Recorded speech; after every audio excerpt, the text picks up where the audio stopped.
ॐ सच्चिदानन्दरूपाय विश्वोत्पत्त्यादिहेतवे तापत्रयविनाशाय श्रीकृष्णाय वयं नमः। హరి ఓం. ఆత్మస్వరూపులందరికీ నా నమస్కారములు. మనము ఋషభదేవుల వారి ఉపదేశం గురించి వింటూ ఉన్నాము. ఆయన భరతుడికి పట్టాభిషేకం చేసి ఇంకా వెళ్ళిపోయే ముందు ఆయన ఉపదేశించారు.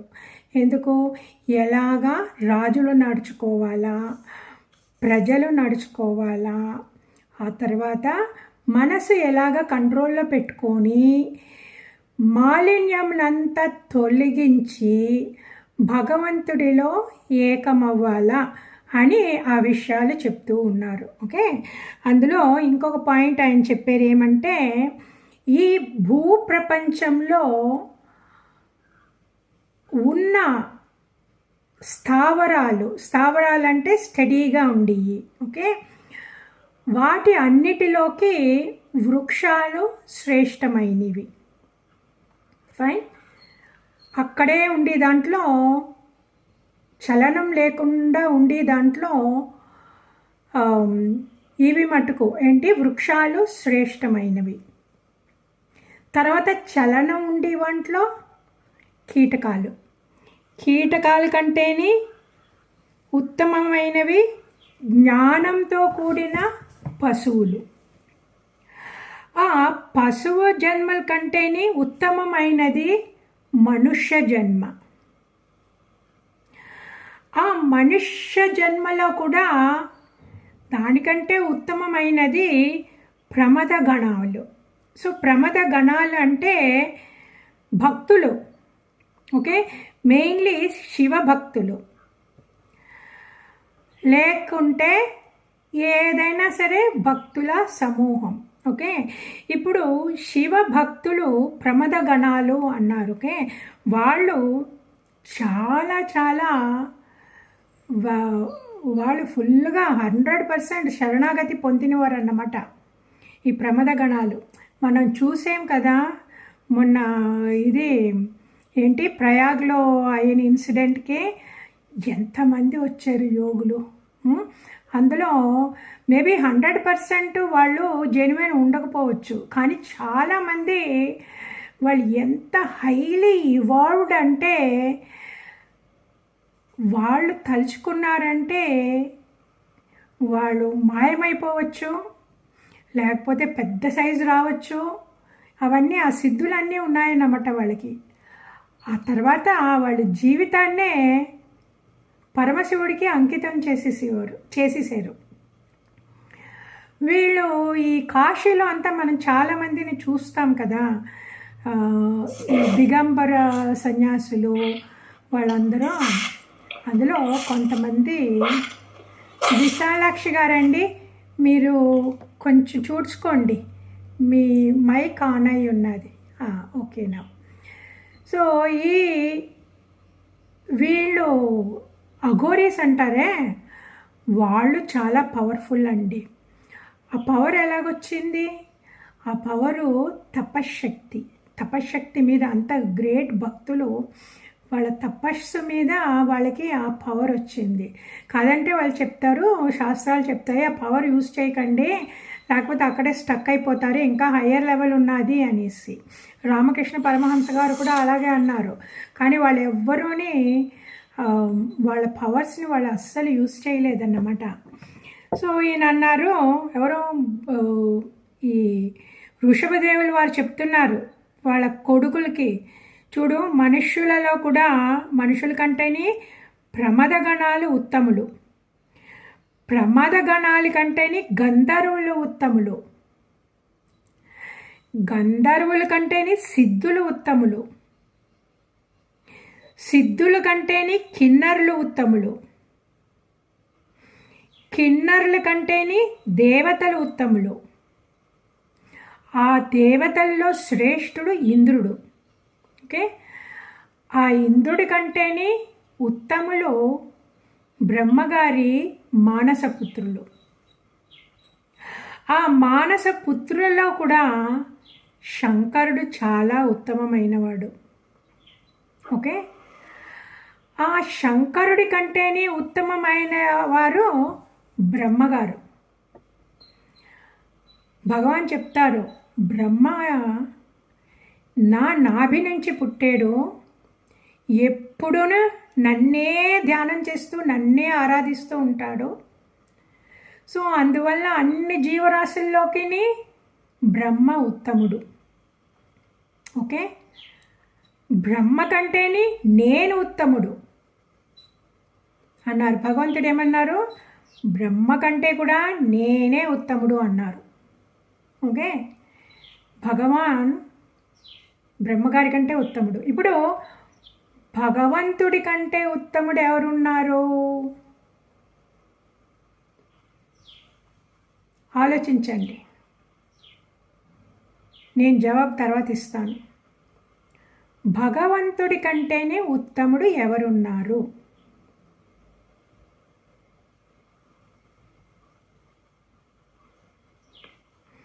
ఆయన అన్నారు, భగవంతుడు అన్నారు, నాకంటేనే బ్రాహ్మణులు ఉత్తములు, నాకంటేనే బ్రాహ్మణులు ఉత్తములు, నేను వారిని పూజ్యులుగా భావించుతాను. ఎందుకు? వీళ్ళు వేదవేత్తలైన బ్రాహ్మణులు ఎప్పుడు వేదాలు చదువుతుంటారు. ఆ వేదాలు నా శరీరం. ఆ వేదవేత్తల కంటేనే వేదవేత్తలైన బ్రాహ్మణులతో సమానమైనది, గొప్పదైనది ఇంకేమీ లేదంట. మనము యజ్ఞహోత్రాలు చేసేటప్పుడు అగ్నిలో మనం ఆహుతి ఇస్తాం కదా. ఆ ఆహుతి అది దేవతలకి డైరెక్ట్గా వెళుతుంది, యజ్ఞపురుషుడికి వెళుతుంది. ఓకే, దానికంటే కూడా ఎవరన్నా బ్రహ్మవేత్తలకి సమర్పించిన అన్నము మొదలగు పదార్థములు చాలా అత్యంత ప్రీతి పాత్రములు నాకు. నేను ఎంతో ఇష్టపడతాను, ఎంతో సంతోషంగా ఆ బ్రహ్మవేత్తల నోటి ద్వారా నేను భుజించుతాను. సనాతనము, కమనీయము వేదవాణియే నా శరీరము. ఇట్టి శరీర స్వరూపమగు వేదమును అధ్యయనము చేయు బ్రాహ్మలు నా తనువునే ధరించిన వారు అవుతారు. వారి అంతఃకరణము ఎప్పుడు పరిశుద్ధంగా ఉంటుందంట. ఎందుకు? ఎప్పుడూ వేదాలు పారాయణం చేస్తే ఆ మనసు ఫుల్గా వేదాలే ఉంటాయి కదా. శరీరంలో మనసు ఎక్కడున్నది? శరీరంలో మనసు వట్టి ఇక్కడే కాదు, వట్టి తల దగ్గర మటుకు కాదు, శరీరం ఫుల్గా మనసు ఉన్నది. శరీరం మొత్తం మనసు ఉన్నది అంటే ప్రతి అణువులో మనసు ఉన్నది. ఆ ప్రతి అణువులో వేద మంత్రాలు ఉంటాయి, వేద మంత్రాల వైబ్రేషన్స్ ఉంటాయి. ఎందుకు? వీళ్ళు అస్తమాను వేద మంత్రాలు పఠిస్తూ ఉంటారు. అందుకే సన్యాసుల శరీరాలు, బ్రహ్మచారులు ఆ ట్రైనింగ్ ప్రోగ్రాంలో ఉంటారే, వాళ్ళ శరీరాలు మంత్రమయం. అందుకే వాళ్ళ పాదాలు ముట్టి ఒక్క సెకండ్ వాళ్ళ పాదాలు ముట్టుకుంటే కూడా మనకి ఆటోమేటిక్గా ఇంట్రెస్ట్, భక్తి వస్తుంది. ఎందుకు? అయస్కాంతానికి ఇనప ముక్క ముట్టించితే ఆ ఉన్న ఒక్క నిమిషం ఆ అయస్కాంతం శక్తి ఇనుప ముక్కలో వెళుతుంది కదా, ఆ ఇనుప ముక్క తీసేసేయమంటే వెంటనే తీసేసేయమంటే ఇంకా మళ్ళీ మామూలు ఇనుప ముక్కే అవుతుంది అన్నమాట, రైట్. కానీ ఆ ఇనుప ముక్కని ఎక్కువ పెడితే అది కూడా అయస్కాంతం అయిపోతుంది. అలాగే మనము ఒక్కసారి ముట్టుకున్నా చాలు, కానీ అది మనసులో పెట్టుకోవాలా. మనం మనసులో ఆ స్పర్శ మనం మనసులో పెట్టుకోవాలి ఎప్పుడు. ఆటోమేటిక్గా కొంతకాలానికి మనకి వస్తుంది, ఓ వాళ్ళ శరీరం అంతా మంత్రమయం, నేను సాధన చేస్తున్నాను, నేను కూడా నా శరీరం కూడా మంత్రమయం అవ్వాలా. ఇప్పుడు శరీరం మంత్రమయం అయిపోయింది, మనసు అంటే ఏంటి, మనసు మంత్రమయం అయిపోయింది. మనసు మంత్రమయం అయిపోయింది అంటే ఏంటి, భగవంతుడు మనసులో ఉన్నాడని అర్థం. భగవంతుడు చెప్పారు కదా, వేదాలే నా శరీరం. ఈ బ్రాహ్మణులు వేదాలు పఠించి బ్రాహ్మణులు నా శరీరం దాల్చి ఉన్నారు, వాళ్ళే నాకంటేనే ఉత్తములు, వాళ్ళకంటే ఉత్తములు ఎవ్వరూ లేరంట. సో ఈ పాయింట్ మనం చాలా జ్ఞాపకం పెట్టుకోవాలండి. ఎందుకంటే ఇప్పుడు ఈ స్పెషల్ అకేషన్స్ వస్తాయి కదా, అమావాస్యనో పక్షం మళ్ళీ ఇంకా ఏదేదో ఏకాదశి ఏదో, వీలైనప్పుడంతానే బ్రాహ్మణులకి ఇవ్వు, బ్రాహ్మణులకి స్వయం పాకానికి ఇవ్వు, దక్షిణ ఇవ్వు అంటారు కదా, ఇందుకే. ఓకే, భగవంతుడే చెప్పారు కదా, నేను వాళ్ళ నోటి ద్వారా తింటాను, వాళ్ళకి ఇచ్చిన దక్షిణలు అన్నము యజ్ఞకుండంలో వేసిన ఆహుతి కంటేనే సుపీరియర్ అంట. Okay, so this point is very very important మనం జీవితంలో అలవర్చుకోవడానికి. ఇది చాలా ఈజీ కూడా. ఎవరన్నా ఒక సన్యాసి దొరికారు అంటే మీరు ఆపర్చునిటీ వదులుకోకూడదు. ఎవరింటికన్నా ఒక సన్యాసి వచ్చారు అంటే మీకు చెప్పకపోతే కూడా వెళ్ళండి, వాళ్ళు ఏమి అనుకోరు, హోస్ట్ ఏమి అనుకోరు. వెళ్ళి ఆయన పాదాలకి నమస్కారం చేసి ఏదో ఒక దక్షిణ, మీకు అనిపించిన దక్షిణ ఇచ్చి రండి. ఓకే, మనకి భగవంతుడి కృప దొరుకుతుంది. ఆయనే చెప్పారు కదా, వీళ్ళు నాకు అత్యంత ప్రీతి పాత్రులు, వీళ్ళని ఎవరు సేవించుతారో భగవంతుడికి కూడా చాలా ఇష్టమైపోతుంది. మనం భగవంతుడికి దగ్గరగా చేరుకోవాలి అంటే భగవంతుడికి ఇష్టమైన పనులు చేయాలి. సో ఇష్టమైన పనుల్లో ఒకటి ఇది. ఓకే, ఇది ఎందుకు, ఈ సృష్టికి మూల కారణం వేదం, వేదశాస్త్రం ఈ సృష్టికి మూల కారణం. It's like a manual.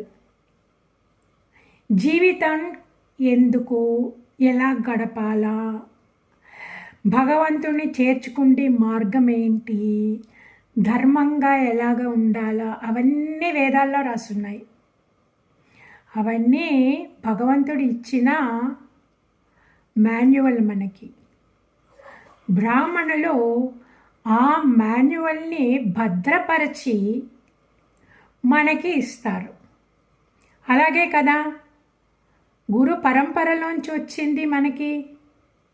మనకున్న జ్ఞానం గురు పరంపరలోంచి మనకి వచ్చింది. ఇప్పుడు ఆ సన్యాసి పరంపర, గురు పరంపర లేకపోతే మనకి ఇది వచ్చుండదు, భగవద్గీత వచ్చుండదు, భాగవతం వచ్చుండదు, రామాయణం వచ్చుండదు, మహాభారతం వచ్చుండదు, అన్నీ పోయుండి. అవన్నీ ఉన్నాయి అంటే బ్రాహ్మణులు భగవంతుడు ఇచ్చిన పని అది అన్నమాట. బ్రాహ్మణులకి భగవంతుడు ఇచ్చిన డ్యూటీ. ఇవన్నీ చదవండి, పారాయణం చెయ్యండి, జనులకి చెప్పండి, ఎలాగ నడుచుకోవాలా, ఎలాగ నా దగ్గరికి రావాలా, ఏ మార్గంలో నా దగ్గరికి రావాలా. వాళ్ళ పని ఇదే, వాళ్ళ డ్యూటీ ఇదే. మనుషులందరినీ భగవంతుడి వైపు తిప్పి భగవంతుడిలో ఐక్యం చేయడం. లేకపోతే మనకి ఇలాగ చెప్పి టీచర్లు, ఆచార్యులు, గురువులు లేకపోతే మనం ఎలాగో బతికేస్తాము. బిగినింగ్లో చెప్పారు కదా ఋషభదేవుల వారు, ఎలాగో బతికేసి స్త్రీ పురుషుల సంగమంలో that is the most powerful stimulus జీవులకి. ఓకే, ఇంకా దాంట్లోనే ఉండిపోయి నేను, నాది, నా పిల్లలు, నా సంసారము, నా సుఖము, నా సెక్యూరిటీ అని దీంట్లోనే ఉండిపోయి మనుష్య జన్మం వేస్ట్ అయిపోతుంది అనేసి భగవంతుడు ఆర్గనైజ్ చేశారు. బ్రాహ్మణ కులం ఇవన్నీ చదివి చెప్పండి చెప్పండి చెప్పండి అని. ఓకే, అందుకే వాళ్ళు ఇది చెయ్యాలా, రైట్? సో అది వాళ్ళ పుట్టుకలోంచి వాళ్ళు బ్రాహ్మణులు, రైట్? మిగతా వాళ్ళు గుణ బ్రాహ్మణులు అవ్వచ్చు. అలాగే కదా ఎంతోమంది మహాత్ములు, గ్రేట్ సెయింట్స్, వాళ్ళందరూ బ్రాహ్మణ కులంలో ఏం పుట్టలేదు. సో మెనీ నాయనార్సు, ఆ తర్వాత ఎవరో కనకదాసురు, పురంధరదాసురు, ఎవరెవరో ఉన్నారు, బోల్డ్ మంది అన్నమాట. వాళ్ళందరూ ఏమీ బ్రాహ్మణ కులంలో పుట్టినవారు కాదు. వాళ్ళందరూ భగవద్భక్తితో చేరినవారు. కానీ అలాంటిది గురువు దగ్గరికి వెళ్లకుండా భగవద్భక్తి రావడం, ఆ సన్మార్గంలో వెళ్ళడం అందరికీ కుదరదు. ఎందుకు? మాయా. ఈ కాలంలో, ఈ కలియుగంలో ఎన్ని డిస్ట్రాక్షన్స్, అన్నీ ఆ డిస్ట్రాక్షన్లన్నీ ఎలాగ మనకి చూపిస్తాయి అంటే, అది చాలా ఇంపార్టెంటు. మా ఇంట్లో అందరూ, మా ఇల్లు సెక్యూరిటీకి, నా సెక్యూరిటీకి ఇది చాలా ఇంపార్టెంటు, ఇలా చెయ్యాలా, ఇది కొనుక్కోవాలా, మేమందరూ స్ట్రెస్లో ఉన్నాము, మేము అక్కడికి వెళ్ళి కొంచెం ఎంజాయ్ చేయాలా అని మాయ చూపిస్తుంది. నిజమైన స్ట్రెస్ పోవాలి, పర్మనెంట్గా పోవాలి అంటే ఒకే ఒక మార్గం, భగవంతుడు కథలు వినడం, భగవంతుడిని స్మరణ చేసుకోవడం, ఆ కథల్ని జ్ఞాపకం చేసుకోవడం. ఇప్పుడు ఆవు గడ్డి తినేస్తుందండి, గబగబగా గడ్డి తినేస్తుంది, దొరికిందంతా తినేస్తుంది. తినేసి ఏం చేస్తుంది, అక్కడ ఎక్కడో వెళ్ళి కూర్చుంటుంది. కూర్చొని ఆ తినేసింది మళ్ళీ పైకి తెచ్చుకొని నములుతుంది అన్నమాట. నమిలి నమిలి నమిలి అప్పుడు మింగుతుంది.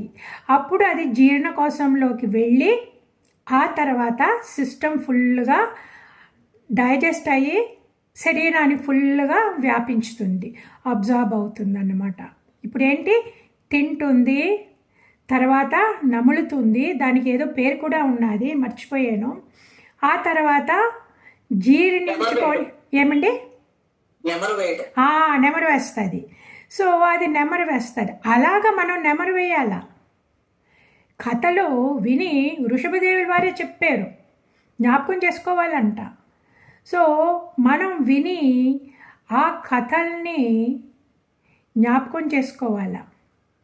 మన గ్రూప్ వాళ్ళు ఉంటారు కదా, మనలాంటి సేమ్ సాధకులు, ఎప్పుడన్నా ఫోన్ చేసుకొని మనం డిస్కస్ చేయాలా.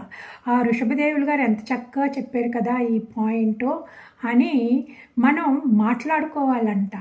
అప్పుడు ఆ పాయింట్ ఆవిడికి జ్ఞాపకం ఉంటుంది, మనకి జ్ఞాపకం ఉంటుంది, మనము మర్చిపోయలేము. ఓకే, కానీ ఆవిడికి వేరే ఏదన్నా జ్ఞాపకం ఉండొచ్చు కదా, ఆవిడ మనకి చెప్తారు. సో ఇప్పుడు మనకి 2 పాయింట్లు చాలా స్ట్రాంగ్గా హృదయంలో అతుకుపోయినాయి.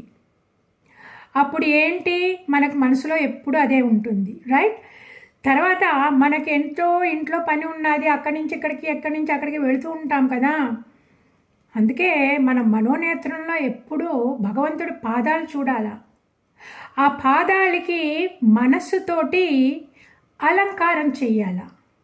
రకరకాల పువ్వులు, ఒక్కొక్క రోజు ఒక్కొక్క లాంటి అలంకారం. మధ్యాహ్నం ఒకలాంటి అలంకారం, ఒక అరగంట అయిపోతే ఇంకొకలాంటి అలంకారం, ఆ తర్వాత ఇంకొకలాంటి అలంకారం. అలా చేస్తూ మనం నడుస్తూ ఉంటాము, పని అవుతూ ఉంటుంది, మనసులో భగవంతుడి ఆరాధన అవుతుంది. మనసు ఫుల్గా భగవంతుడే ఉన్నాడు. ఆ మనస్సుకి పని ఒకే ఒక పని. ఏం పని? భగవంతుడిని ఆరాధించడం, భగవంతుడికి పుష్పాలు పేర్చడం, భగవంతుడికి ధూప దీప నైవేద్యాలు ఇవ్వడం. మనసు అది చేస్తూ ఉంటుంది, మనం ఆటోమేటిక్గా వేరే పని చేసుకుంటాం. ఓకే, మనకి ఈ డౌట్ రావక్కలేదు. నాకు ఈ డౌట్ వచ్చేది, మనసు అక్కడ ఉంటే నేను ఎలాగెక్కడ పని చేస్తాను అని, తప్పులు చేస్తాను కదా అని.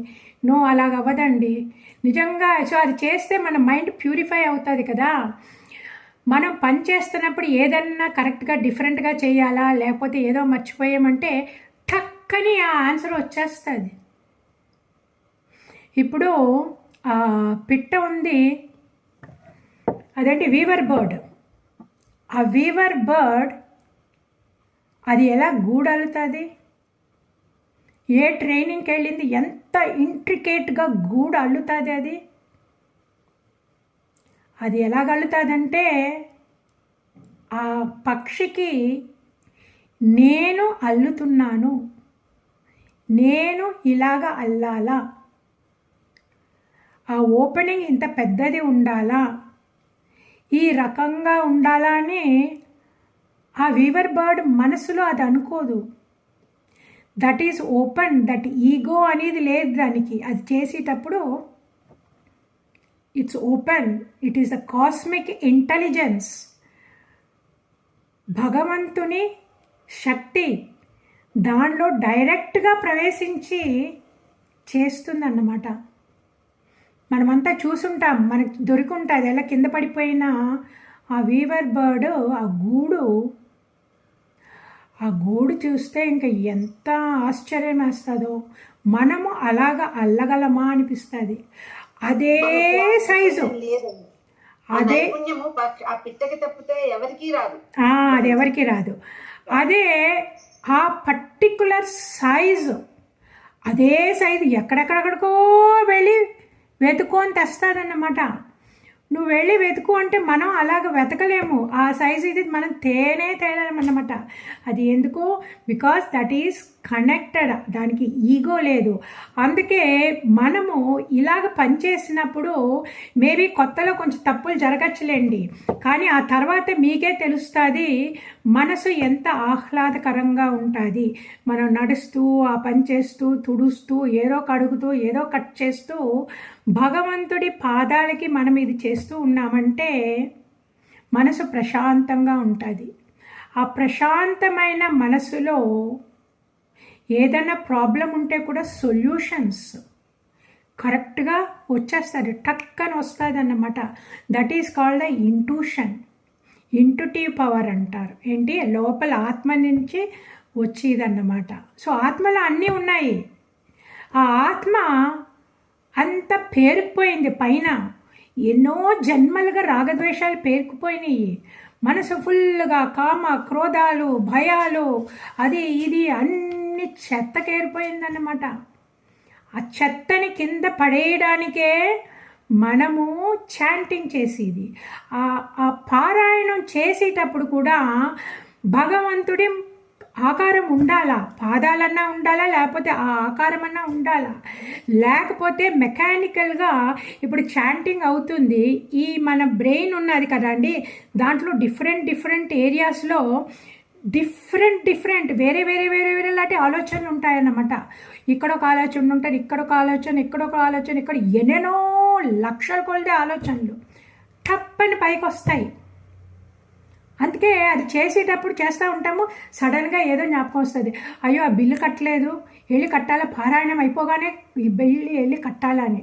అప్పుడు ఆ పారాయణం మనల్ని దేవుడి దగ్గరికి తీసుకెళ్ళిందా, దేవుడితో ఐక్యం చేసిందా?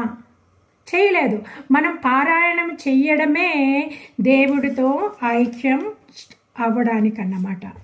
తర్వాత ఇంకొక మాట చెప్పారు ఈయన ఇంకొక మాట చెప్పారు ఏమంటే, ఇలాగా ఆ వేదాధ్యయనం అస్తమానం చేసిన వాళ్ళు ఆ మంత్రమయం అయిపోతుంది, మనసు మంత్రమయం అయిపోయి వాళ్ళకి ఎప్పుడూ మైండ్ కంట్రోలు, సెన్స్ కంట్రోలు, క్షమాధమ ఉంటాయంట, ఎప్పుడు సత్యమే చెప్తారంట, ఎప్పుడు దయతో ఉంటారంట, ఎప్పుడు తితిక్ష అంటే టాలరెన్స్ అన్నమాట.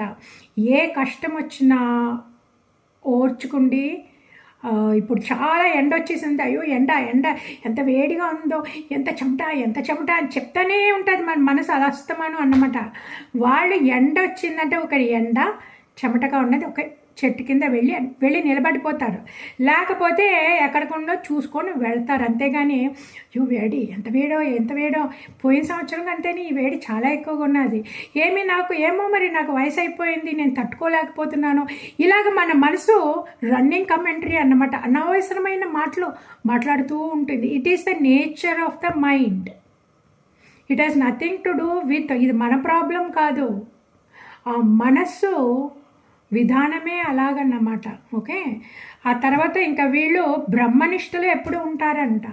ఆ బ్రహ్మనిష్టలు ఎందుకు ఉంటారంటే అండి, ఈ వేదాలు చదువుతూ ఉంటారు కదా, వేద పఠనం టకటా అని మంత్రాలు చాంటింగ్ చేసి ఆ నాడీలన్నీ స్టిమ్యులేట్ అవుతాయి. ఆ నాడీలన్నీ స్టిమ్యులేట్ అయినప్పుడు ప్రాణ లెవెల్ ఇంక్రీసెస్, ఎవ్రీ సింగిల్ సెల్లో ప్రాణ లెవెల్ ఇంక్రీసెస్. సో మనకే తెలుస్తుంది కదా, మనం పారాయణం చేసినప్పుడు ఇంతసేపు ప్రాణం చేస్తే, రెగ్యులర్ ప్రాపర్గా పారాయణం చేస్తే, మనసు అక్కడెక్కడికి వెళ్లకుండా పారాయణం చేస్తే మనకే తెలుస్తుంది మన ఎనర్జీ లెవెల్ ఇంక్రీజ్ అయ్యిందని. మన ఎనర్జీ లెవెల్ ఇంక్రీజ్ అయిందంటే ఏంటి, మన మనస్సులో ప్రతి ఏరియాలో ప్రాణ లెవెల్ ఇంక్రీజ్ అయింది.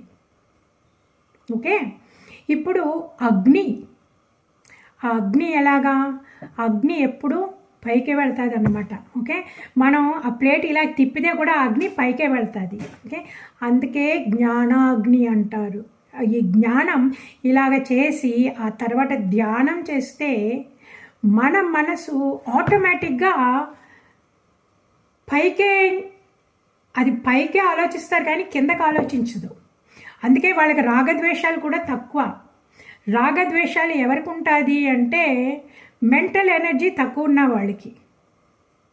ఓకే, మెంటల్ ఎనర్జీ తక్కువ ఉన్న వాళ్ళకి, డిప్రెషన్ ఉన్న వాళ్ళకి మెంటల్ ఎనర్జీ తక్కువ, వాళ్ళకి ఆ నెగటివ్ ఫీలింగ్స్ అన్నమాట.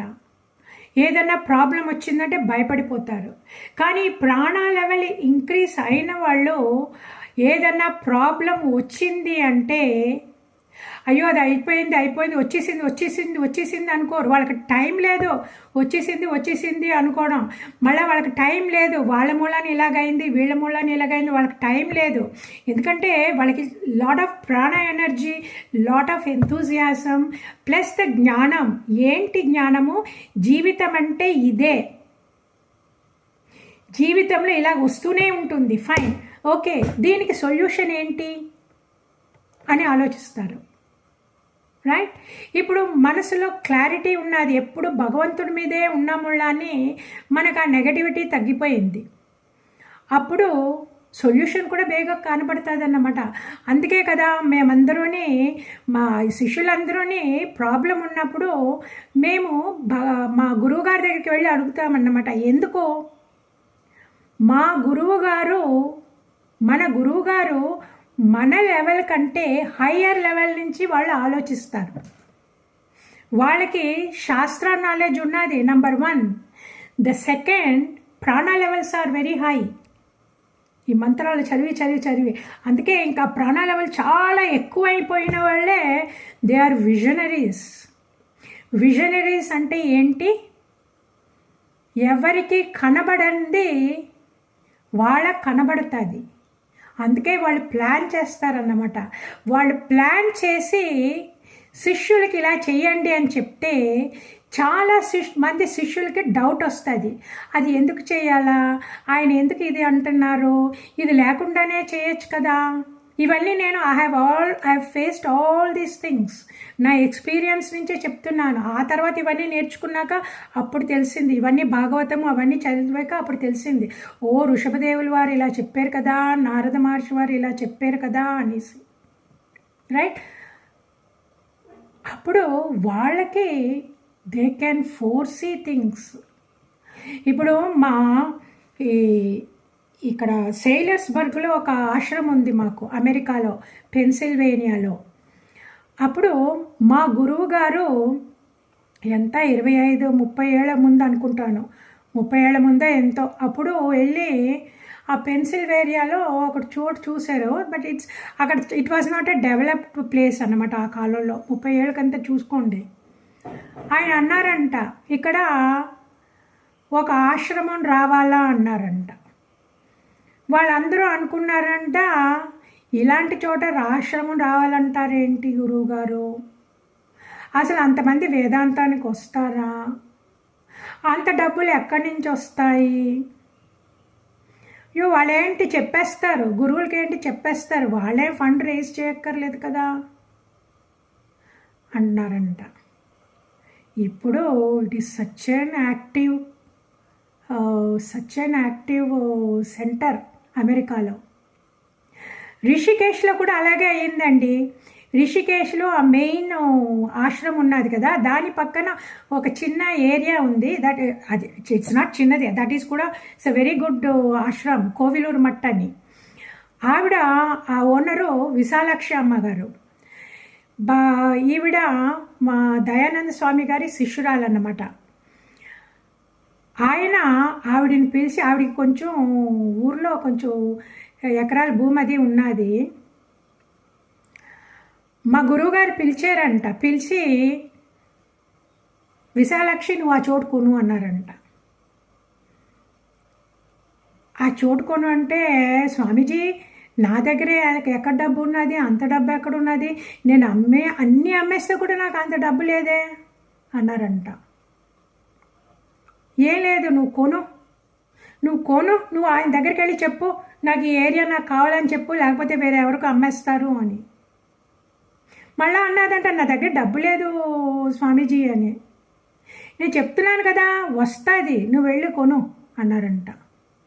ఆవిడ కొన్నది, కొని తర్వాత ఇల్లు అదే అకామిడేషన్ అన్నీని ఇక్కడ ఈ రిషికేశ్ ఆశ్రమంలో ఎలాగున్నాయో అక్కడే ఉంటాయన్నమాట, అలాగని. And that is also very active and lot of spiritual vibrations. ఏమీ లేనప్పుడు చూడండి, గురువులకి అలా కనబడుతుంది, నీది పైకి వస్తుంది, నువ్వు కొను అన్నారంట. అది ఓపెన్ స్పేసు. అప్పుడు ఆ కాలంలో రిషికేశ్ కూడా ఇంత బిజీగా ఉండేది కాదు. So they are the visionaries. ఆ విజన్ ఎలా వస్తుందంటే, ఆ శరీరం మంత్రమయం అయిపోయినప్పుడు భగవంతుడికి ట్యూనింగ్ అవుతుంది అన్నమాట. సో భగవంతుడికి ట్యూనింగ్ అయిన మూలాన they can foresee all these things. ఆ తర్వాత ఏంటి, ఆ తర్వాత ఋషభదేవులు గారు అన్నారంట, నేను అందరికంటేని శ్రేష్ఠుడను, నేను స్వర్గ సుఖాలను ఇవ్వగలను, మోక్షాన్ని ఇవ్వగలను, కానీ నా భక్తులు ఏమీ కోరరు అన్నారంట. అలాంటి వాళ్ళంటేనే భగవంతుడికి చాలా ఇష్టం. ఆయన ఎప్పుడు ఆ భగవంతుడితోనే ఈ భక్తులు ఉంటారు, భగవంతుడు కూడా ఈ భక్తులతోనే ఉంటారు. భగవద్గీతలో చెప్పారు కదా, ఒక శ్లోకంలో చెప్పారు, శ్రీకృష్ణ పరమాత్మ చెప్పారు, నా భక్తుడు ఎప్పుడు నాయందే ఉంటారు, నేను వాళ్ళ యందే ఉంటాను అనేసి. ఓకే, సో ఇదంతా చెప్పి ఆయన అన్నారు, మీరు మీ పంచ జ్ఞానేంద్రియాలు కర్మేంద్రియాలు వట్టి భగవంతుడి కోసమే మీరు ఉపయోగించండి. లేకపోతే మాయలో చిక్కు పడిపోతారు అనేసి చెప్పి ఆయన పెద్ద కొడుకు అయిన భరతుడికి రాజ్యాభిషేకం చేసి అవన్నీ చెప్పారు. ఎలా చూసుకో అని. వాళ్ళ బ్రదర్స్ ఉన్నారు కదా ఇంకా 9 మంది క్షత్రియులు, మిగతా వాళ్ళందరూ వేదవేత్తలు అయిపోయారు, పరమహంసలు అయిపోయారు. కానీ ఉన్న 10 మందిలో ఫస్ట్ భరతుడేమో ఇదయ్యారు. తర్వాత వాళ్ళకంతా చెప్పారన్నమాట, ఇవన్నీ చూసుకోండి అని చెప్పారు. చెప్పి ఆయన ఇంకా వదిలేశారు, రాజ్యం వదిలేసి అవధూతలాగా. ఏంటి, ఫుల్ రినౌన్సియేషన్. ఆ ఫుల్ రినౌన్సియేషన్ ఎలా చేశారు, ఆయన బట్టలు కూడా వదిలేశారు అన్నమాట. ఎందుకు, అంతలోపల ఆయనకి ఆయన is above enlightened, fully enlightened. ఆ ఫుల్ ఎన్లైటన్మెంట్లో కూడా మూడు రకాలు ఉన్నాయండి. ఆ 3 రకాలు ఏమంటే, ఒకటి మనం ఈ లెవెల్లో ఉన్నామంట. ఓకే, అది ఏంటంటే మైండ్ స్టెబిలైజ్ చేయడం. ఆ మైండ్ స్టేబుల్గా ఉన్నప్పుడు, స్టిల్ మైండ్, ఓకే, అలాగ సైలెంట్గా ఉన్నప్పుడు మనకి తెలుస్తుంది నేను ఈ శరీరం కాదు, నేను ఆత్మను అని. ఓకే, ఇది చాలా కాలం సాధన చేసాక. సో అది టెంపరీ, అది ఇంటలెక్చువల్ తెలుస్తుంది. కానీ అది మెడిటేషన్ అయిపోగానే ఆటోమేటిక్గా వచ్చేస్తామన్నమాట. ఆటోమేటిక్గా అన్నీని ఆ పని చేసేటప్పుడు 100% ఇన్వాల్వ్ అయ్యి మర్చిపోతాము, నేను ఈ శరీరం కాదు, నేను ఆత్మని, ఐఆమ్ ద స్పిరిట్. ఆ స్పిరిట్ తోటే నేను స్పిరిచువల్ ఎనర్జీతో చేస్తున్నాము అని మనం మర్చిపోతాము. సెకండ్ లెవెల్ ఈ టెంపరీ. వాళ్ళు మెడిటేషన్ చేసేటప్పుడు చాలా హై లెవెల్కి వెళ్ళిపోతారు. శరీరం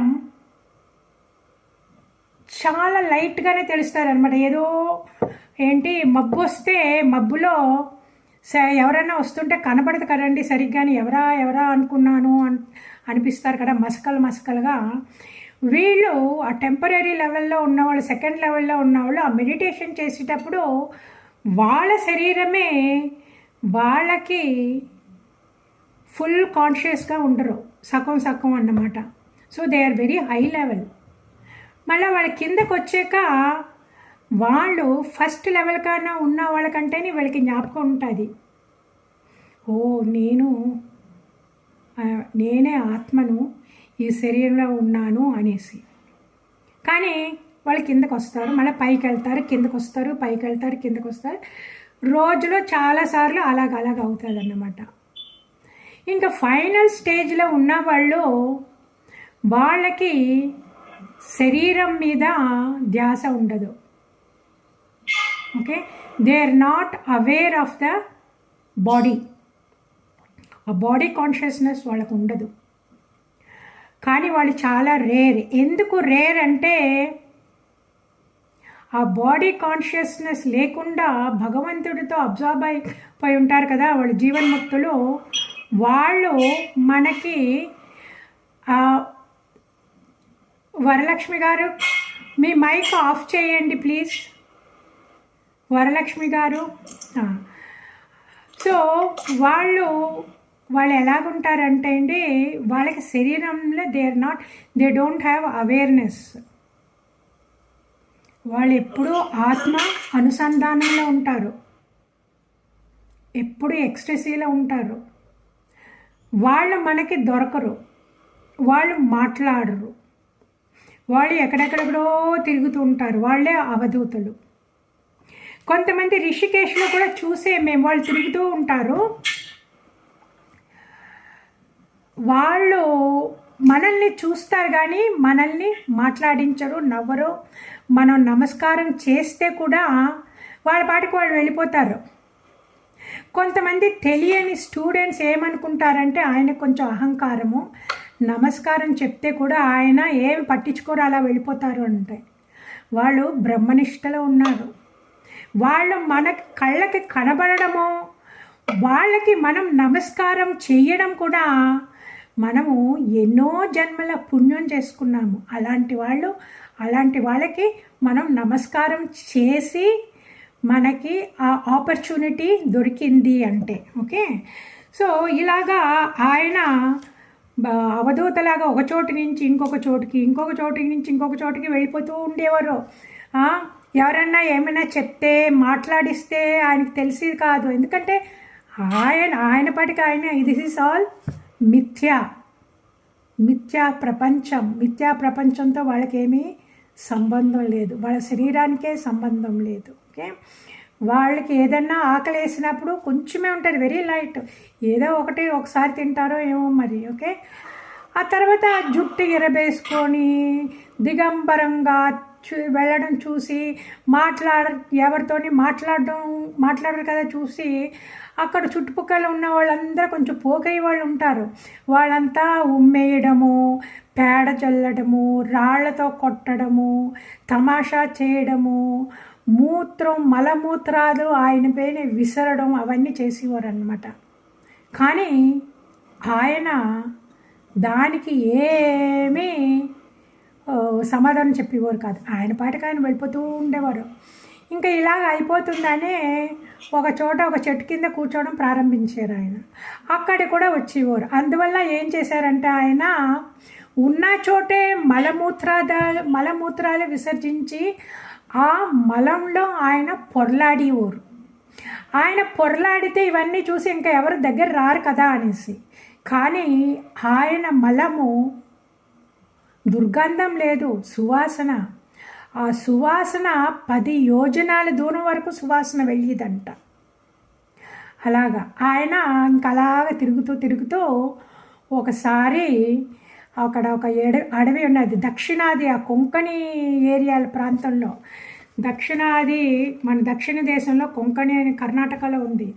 అక్కడ అలా తిరుగుతూ ఒక వనంలో ప్రవేశిస్తే ఆ వనంలోనేమో దావానలం ఫారెస్ట్ ఫైర్ వచ్చి దాంట్లో ఆయన అగ్నికి ఆహుతి అయిపోయారు.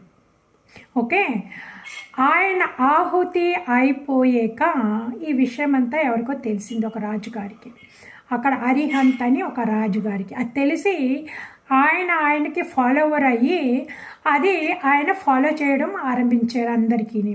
కానీ ఏంటి, ఆయన ఫుల్గా ఆయనకి వృషభదేవుల వారి ఉపదేశం ఆయనకి తెలియదు.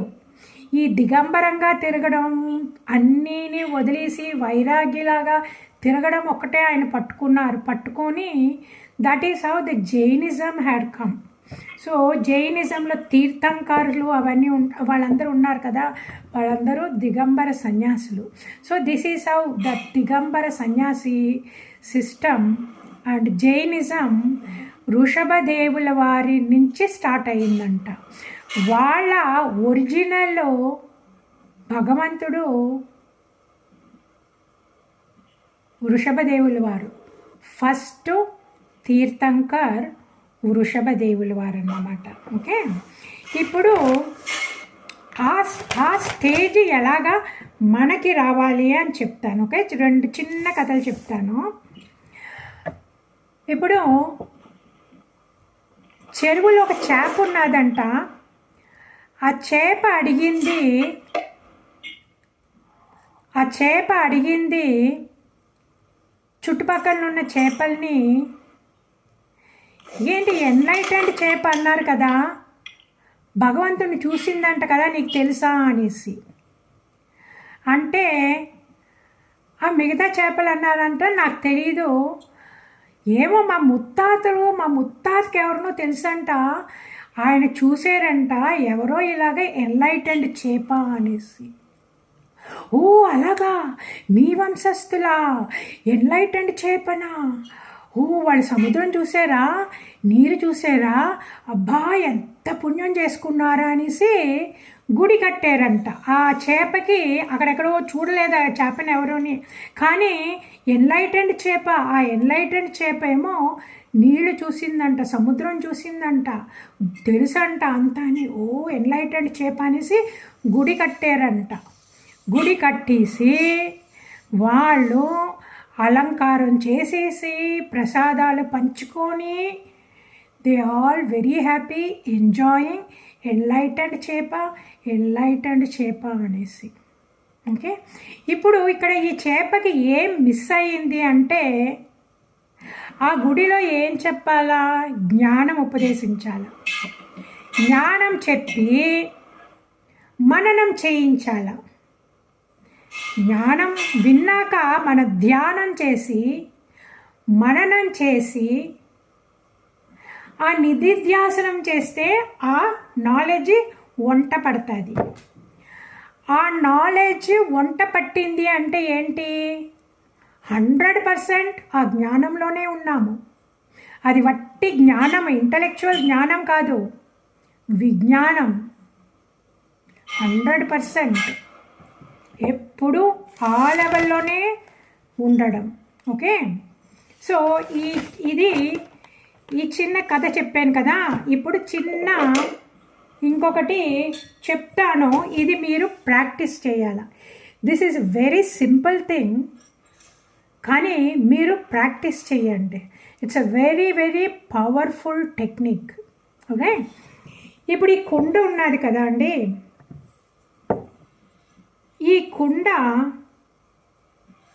ఈ కుండకేమో జ్ఞానం ఇచ్చారు వాళ్ళ గురువుగారు. అప్పుడు ఆ కుండకి కొంచెం కొంచెంగా జ్ఞానం వస్తుందంట. సో అప్పుడు ఆ కుండ అన్నదంట, నేను ఈ స్పేస్లో ఉన్నాను. స్పేస్ అంటే ఏంటి? ఆకాశమే కదా, ఇదంతా ఆకాశమే కదా, మనం అందరూ ఆకాశంలో ఉన్నామన్నమాట. సో ఈ కుండ ఆకాశంలో ఉన్నది.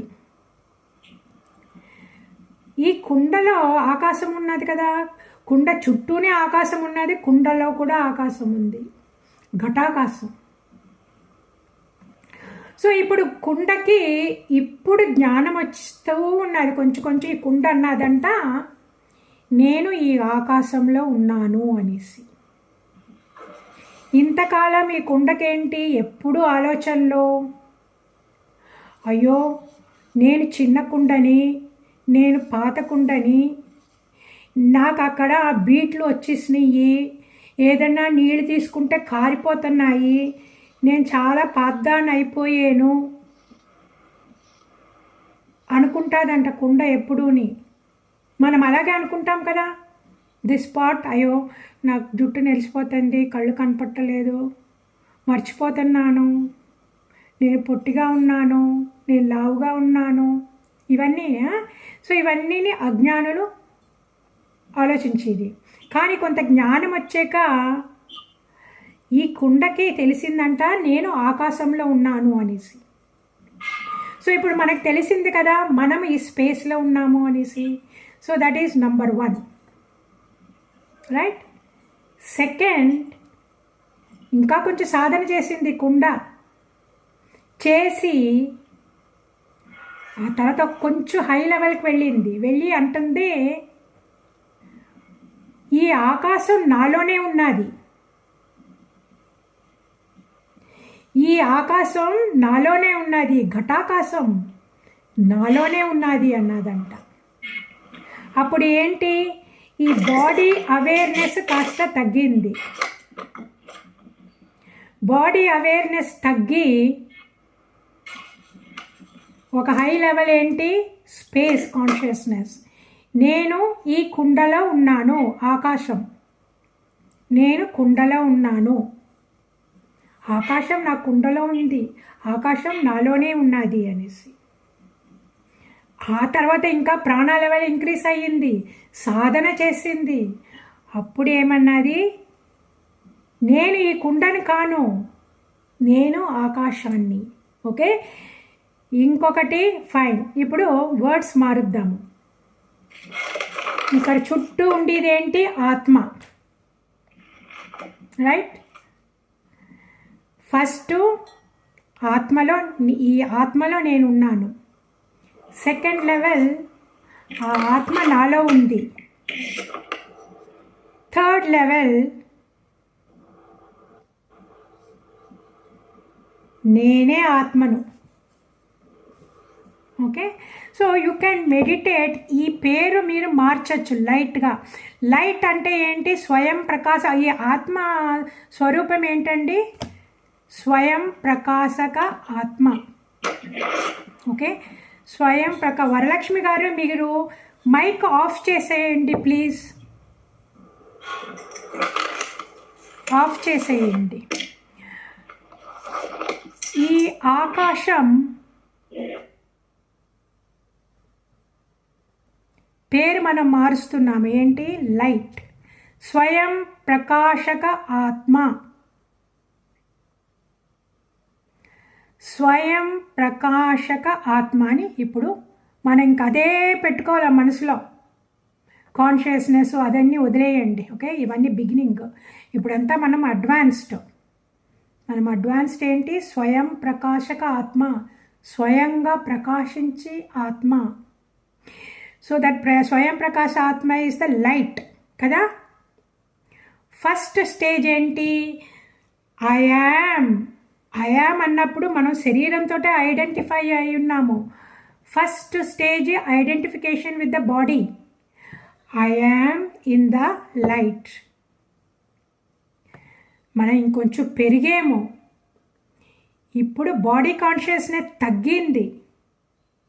బాడీ కాన్షియస్నెస్ తగ్గి స్వయం ప్రకాశక ఆత్మలో కొంచెం కొంచెంగా బ్రహ్మనిష్టలో ఉంటున్నాము. Second stage, the light is in me. ఈ వెలుగు నాలో ఉంది. ఫస్ట్ స్టేజ్ నేను వెలుగులో ఉన్నాను. సెకండ్ స్టేజ్ వెలుగు నాలో ఉన్నది.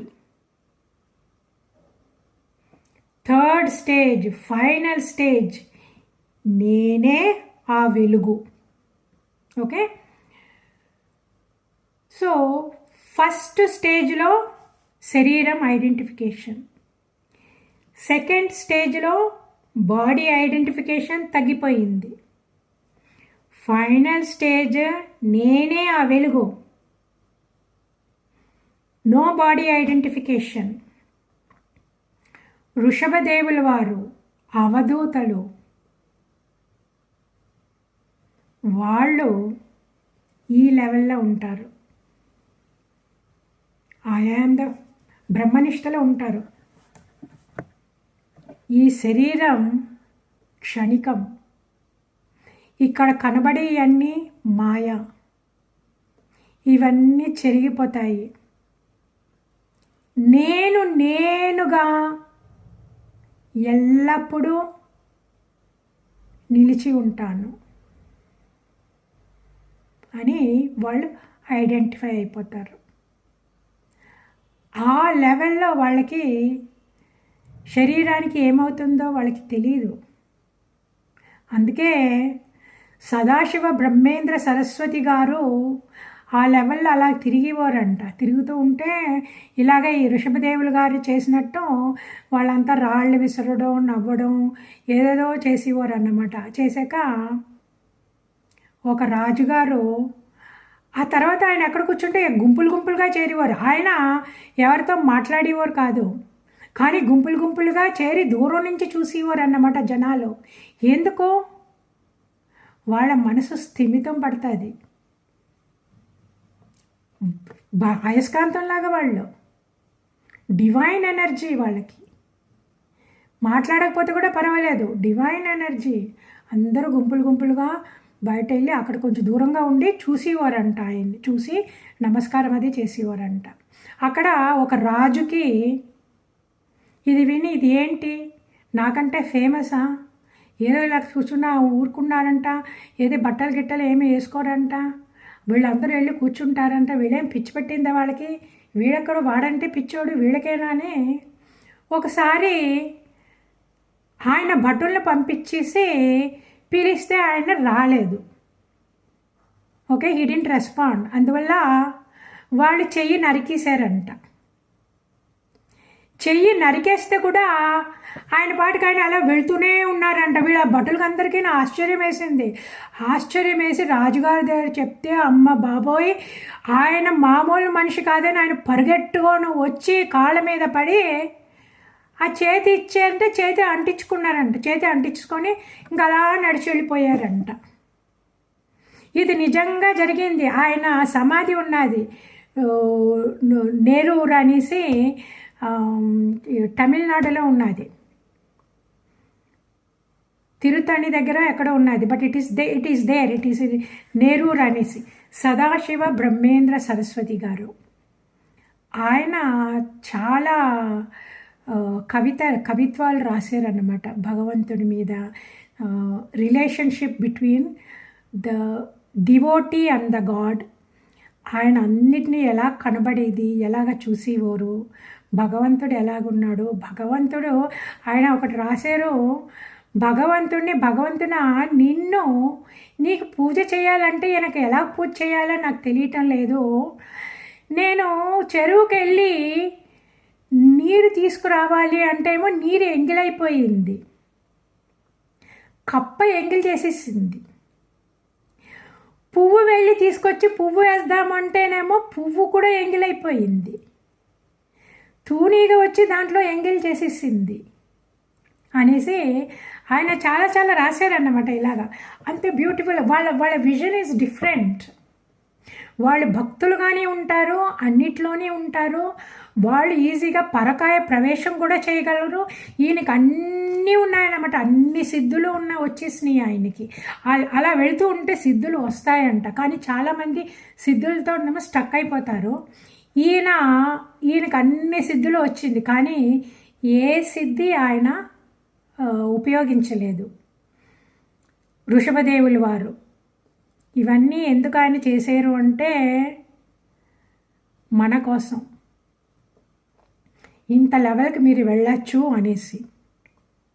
ఆ అవధూత లెవెల్ ఎవరికి అంటే, ఎవరికి ఎగ్జాంపుల్గా చూపించారు అంటే సన్యాసులకి. కొంతమంది చాలా హై లెవెల్ సన్యాసిస్ ఉన్నారు కదా, వాళ్ళందరికీ చూపించడానికి అవతారం ఎత్తి జ్ఞానోపదేశం చేసి అలాగే నడుచుకొని అన్నీ చూపించారు. మీరు ఈ లెవెల్కి రండి, అందరికీ మార్గదర్శులు అవ్వండి అనేసి.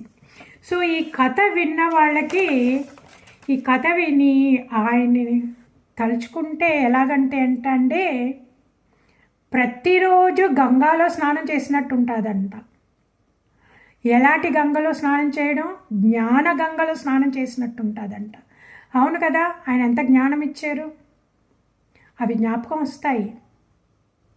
నెమరు వేసుకోవాలి మనము, నెమరు వేసుకుంటే అవన్నీ జ్ఞాపకం వస్తాయి.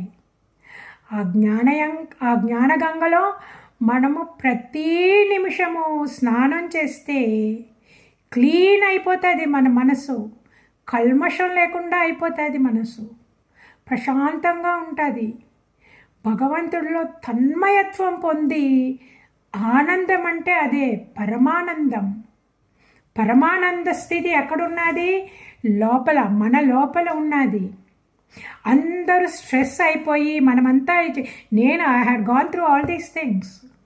Stress I couldn't tolerate the stress. నాకు చిరాకు వచ్చేస్తుంది, నా పిచ్చెక్కిపోతుంది. నేను ఎన్ని ప్రాబ్లమ్స్ ఉన్నా ఒకటి అయితే తర్వాత ఇంకొకటి వస్తాను. నేను పారిపోతాను అనిపిస్తుంది. ఈ సంసారం నుంచి పారిపోవాలనిపిస్తుంది. కొంతమంది పారిపోతారు కూడా. అలాగే కదా చాలామంది మెయిన్లీ అబ్బాయిలు, మగోళ్ళు పారిపోతారు, ఇల్లు వదిలేసి పారిపోతారు. ఏంటి, నేను సన్యాసుల్లో కలిసిపోతాను అనేసి రిషికేష్కి వెళ్ళిపోతారు, ఇంకా ఏంటి కాశీకి వెళ్తారు, ఎక్కడెక్కడికో వెళ్ళిపోతారు అన్నమాట. పారిపోతారు. మనుషులు కూడా పారిపోతారు ఇంట్లో ప్రాబ్లమ్స్ తట్టుకోలేక. మన పేపర్లో కూడా చూస్తాము, ఇల్లు వదిలేసి వెళ్ళిపోయాడు, ఇంట్లో ఏదో గొడవ తెలిసి, లేకపోతే మందు తాగేస్తారు, చచ్చిపోతారు. ఆ పారిపోవడం ఏదో బయట ప్రపంచంలో పారిపోతే సేమ్ మైండ్, ఆ పారిపోవడం ఏదో లోపలికి పారిపోవాలి మనము. ఆ లోపలికి పారిపోయాము అంటే మన ఇల్లు అక్కడే ఉన్నది, మన ఆత్మ. హాయిగా మన ఇంటికి వెళ్ళిపోయామంటే ప్రాబ్లమ్సే ఉండవు. మనం బయట ఉన్నంత వరకు ఇలాగే అలలు తగ్గవు. సముద్రం మీద అలలు వస్తూనే ఉంటాయి, కానీ నిర్మలమైన మనస్సు ఎక్కడ ఉంటుంది? లోపల. ఆత్మ ఏంటి? నిశ్చలంగా ఉంటుంది. నిశ్చలమైన ఆత్మ, పరమానందం, బ్రహ్మానందం లోపల ఉన్నది. ఏమి కానీ ఖర్చు పెట్టక్కర్లేదు మనము. అంత సింప్లెస్ట్. ఒకటే ఒకటి ఏమంటే వైరాగ్యం. మనకి వైరాగ్యం ఉండాలా. ఆ వైరాగ్యం ఎలాగ అలవాటు చేసుకోవాలంటే మనకి ఎప్పుడూ తెలియదా, ఇది ఈ ప్రపంచము మాయా ప్రపంచము, ఊరికే చూపిస్తుంది సుఖమున్నది ఆనందం ఉన్నది అని. కానీ ఇది మాయా, ఇది నిజం కాదు. నిజమైన సుఖం, నిజమైన ఆనందం, కానీ ఖర్చు పెట్టకుండా ఎప్పుడూ పర్మనెంట్గా ఉంది ఆనందం, మనలోనే ఉన్నది. 100% మనలోనే ఉంది. సో ఇప్పుడు మనం ఎక్కడికి వెళ్ళాలా? లోపలికి వెళ్ళిపోవాలా. తలుపులు వేసేసుకోవాలా. లోపలికి తలుపులన్నీ వేసేసుకొని లోపలికి వెళ్ళిపోవాలా. ఆ తలుపులన్నీ వేసేసుకోవడం అంటే ఏంటి? అందుకే పతంజలిలో చెప్తారు కదా, ప్రత్యాహార. ఈ ఇంద్రియాలన్నీ క్లోజ్ చేసేయాల, చూసి మనసు లోపలికి తిప్పడం అన్నమాట. ఓం సర్వే భవంతు సుఖినః, సర్వే సంతు నిరామయా, సర్వే భద్రాణి పశ్యంతు, మా కశ్చిత్ దుఃఖభాగ్ భవేత్. ఓం శాంతి శాంతి శాంతి. హరి ఓం. శ్రీ గురుభ్యో నమః. హరి ఓం.